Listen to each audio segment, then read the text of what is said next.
عليكم ورحمة الله وبركاته. أهلا يا بنات، عاملين ايه؟ يا رب تكونوا بخير.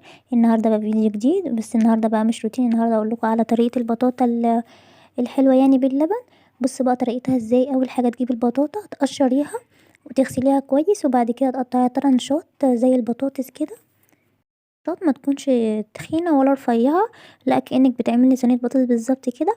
وبعد كده بقى نحطها على النار ونحط عليها كوباية لبن، وكمان 4 أو 5 معالق من السكر. وبعد كده بقى هنغطيها ونسيبها بقى تستوي. هنعمل بقى ايه بقى، هنعمل الطبقة اللي هنحطها من فوق. بصوا انا قلت اوريكم، يعني هي مش هتاخد وقت خالص، هي هتستوي على طول، يعني مفيش نص ساعة وهتلاقيها استوت. هنعمل بقى الطبقة اللي احنا هنحطها عليها من فوق.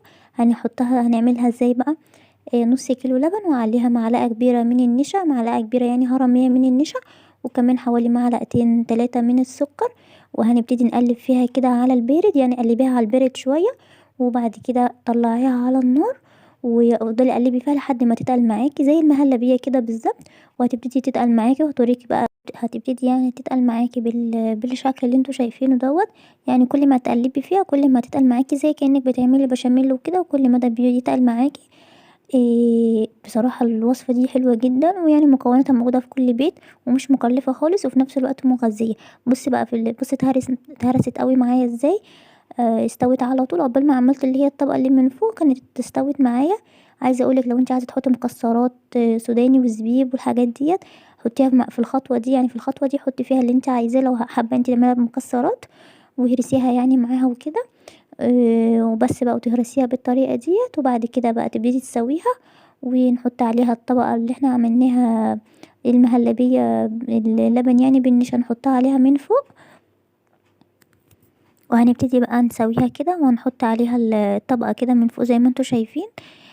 بصوا بقى، هاتي معلقتين او 3 من السكر، حطيهم في المطحنة، يعني خليهم سكر بودرة، ويبدأ يرش عليهم كده من فوق.